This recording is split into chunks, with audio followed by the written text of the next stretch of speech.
What's up, everyone? Welcome into episode 4 of Clovers and Unders. We are two generations of Irishmen brought together not only by blood, but by one love for football. Every week, we're going to be breaking down the best in fantasy football, player props, money lines, and can't miss bets all the way through the end of the season. This week, we are going to be bringing you guys some futures. So, whether you guys are here to win your league or cash your ticket, you guys are in the right place. But with that being said, I'm going to pass this off to Bill to get into what kind of futures we are going to give you guys today. All right. Thank you so much, Chris. And we are glad to have you here. And we know that once we are done, you're going to be glad that you came.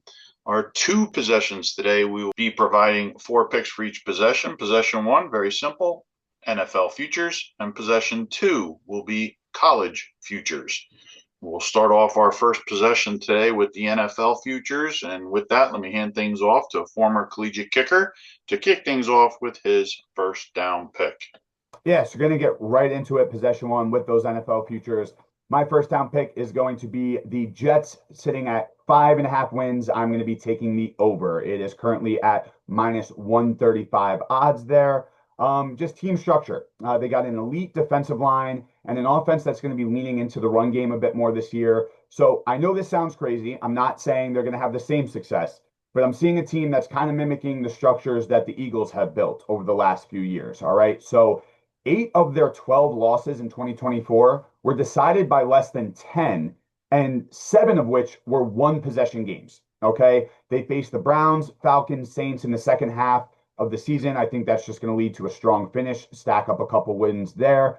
I firmly believe that if Justin Fields can mimic the efficiency of last year's start with Pittsburgh, aka just not turning the ball over, I see their defense keeping them in ball games, and even if they win out half of those 7 one-possession games in 2024, we're adding 3.5 wins to their 5 win total of last year. Take the 5.5, take the over. I see it as a lock this year.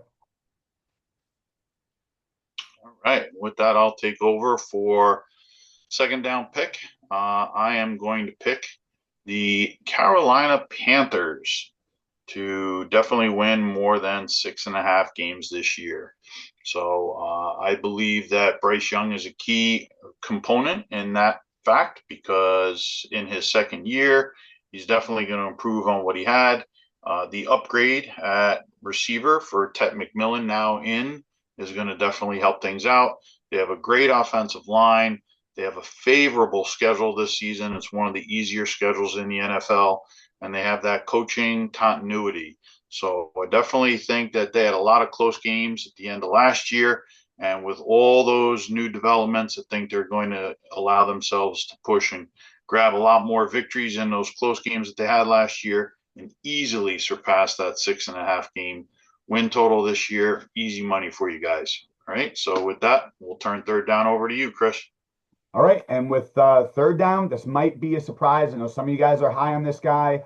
I'm going to take Travis Hunter under 750.5 receiving yards. All right, that is sitting at minus 110 odds there. Brian Thomas is the guy. All right, the next leading Jaguars receiver last year had 390 yards receiving. You know who it was?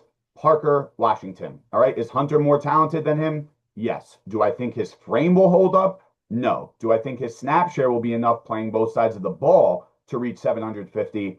No. I get that Cohen has said that they're going to lean more towards that offensive side of the ball, but with his frame, I just think playing both sides of the ball at all is going to take away from that snap share and that efficiency for Hunter. All right. And now my last little stat for you here, in the last 15 years, 14 of 20 wideouts that were a top 10 pick did reach the 750-yard mark as a rookie. However, those names, Jamar Chase, Malik Neighbors, Garrett Wilson, Amari Cooper, AJ Green, Mike Evans, Jalen Waddle, Sammy Watkins, Julio Jones, Devontae Smith, MHJ, Drake London, Justin Blackman, and Josh Gordon. So if you take out Justin Blackman from that list, do we really expect Travis Hunter to be at the same mark as those names?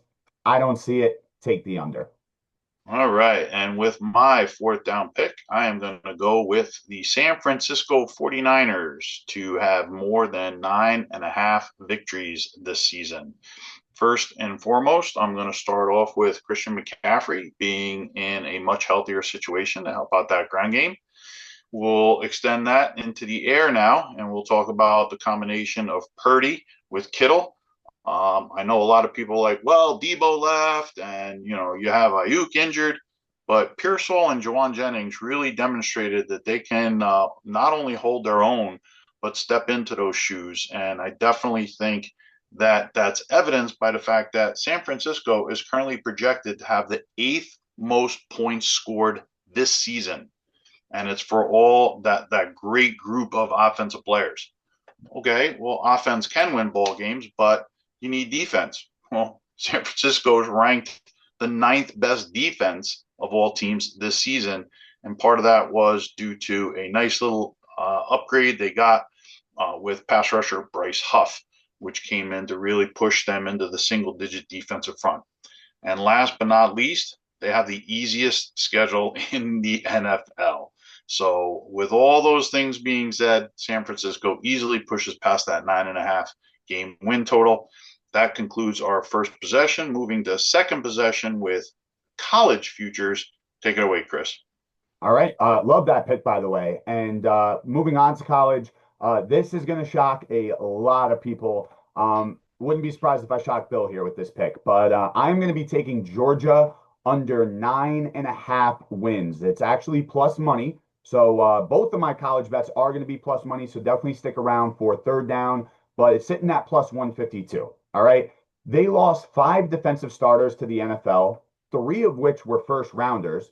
They lost 4 offensive linemen. They're switching their QBs. Carson Beck went to Miami. I wonder why.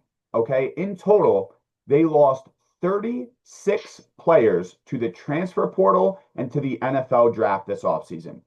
I hope if you guys are betting football, you understand how many players are on a college football roster. 36 being gone, it's not looking good. Okay. I do believe they're going to be a good team, but I don't believe in Gunnar Stockton taking the helm there. You lose that many guys, it's going to be tough. And they are facing 5 top 25 teams. I see 2 losses as a lock. All we need is that one more. We need one more loss with all those reasons I just gave you. The trenches have been absolutely depleted. New quarterback. I just simply predict one more loss. Don't be surprised if Georgia misses the playoffs. I know that's crazy to say, but man, when you lose 36 guys, that's going to be tough. All right. So Georgia under 9.5 wins there. Bill, giving it to you for second down. All right. Thank you so much. On my second down pick, I am going to go with Notre Dame over 10.5 wins.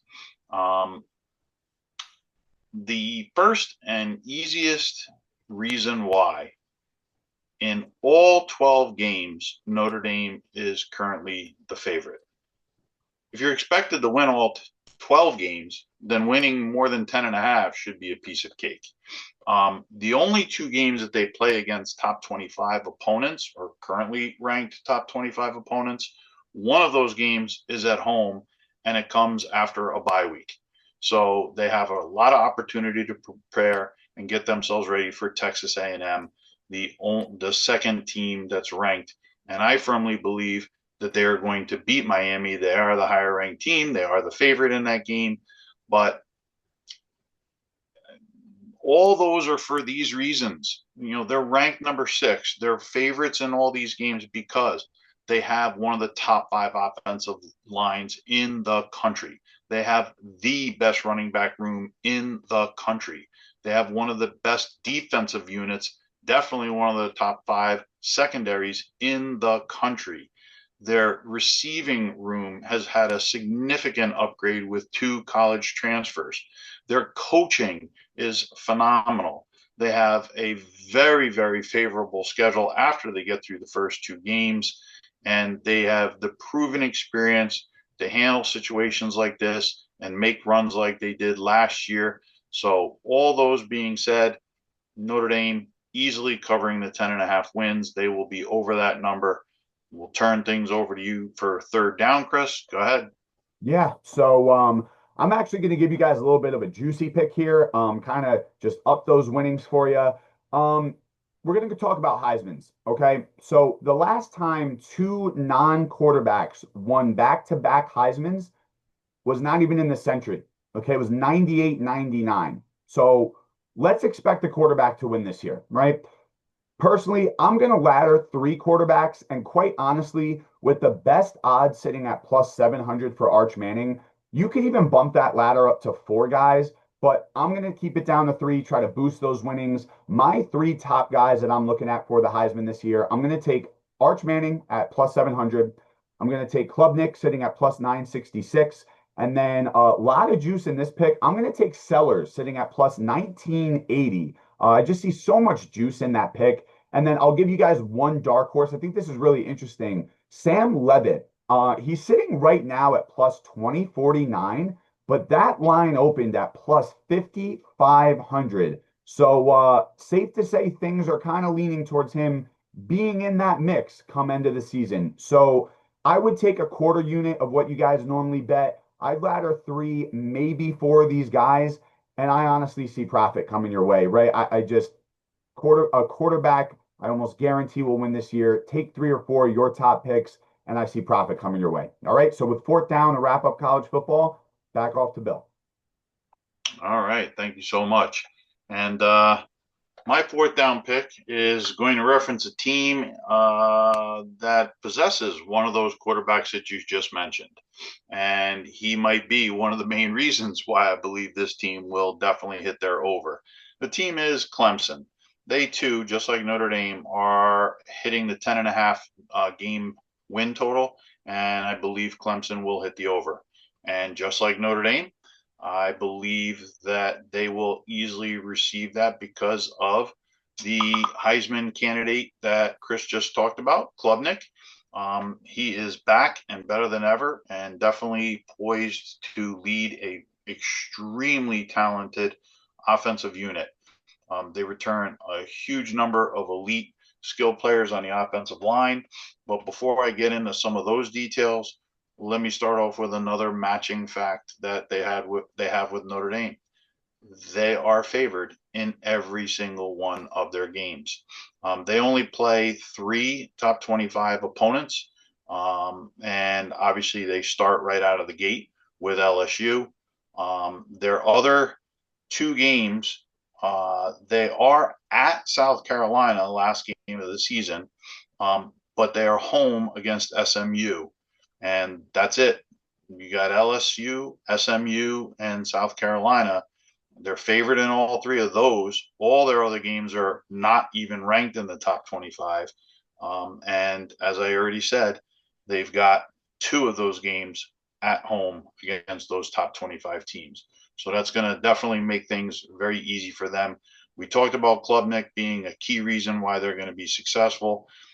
I don't think I have to go into the detail of the coaching with Dabo Swinney there and the culture that he's raised over there. I think that's a good reason for them to definitely be able to do well.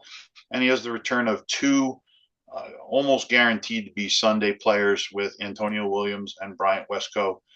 They are elite targets, and they will do very well. Their defense, even better. They grabbed one great defensive player off the portal to help improve their defense, and all those things put together, schedule, coaching, players, returning quarterback. I think that's a huge value, and he is a Heisman Trophy candidate. Definitely see Clemson hitting over 10.5. And with that, we wrap up. I'll turn things back over to Chris to tell you where we're going to be going for next week. Yeah, so super excited. First of all, thank you guys for watching this far. Hopefully you guys enjoyed the picks. Obviously these are types of picks where we don't find out if we win for a long, long time. So to get a little bit more exciting, we are going to work on those week one bets for you guys next week. We got week 0 kicking off this weekend. As you guys are probably watching, football games are probably going on, but week 1 officially starts next week. So we are going to get those college bets out for you next week, and then the following week is when the NFL kicks off. So we're going to get college and NFL going for you guys. We are going to keep those record trackers below our faces throughout these videos, so you guys not only are getting the bets, but you can see how our previous bets are doing to help you guys either decide to take them or to avoid them. All right. So with that being said, we will catch you guys next week. Thank you guys for watching. Like, comment, subscribe. We'll see you guys soon.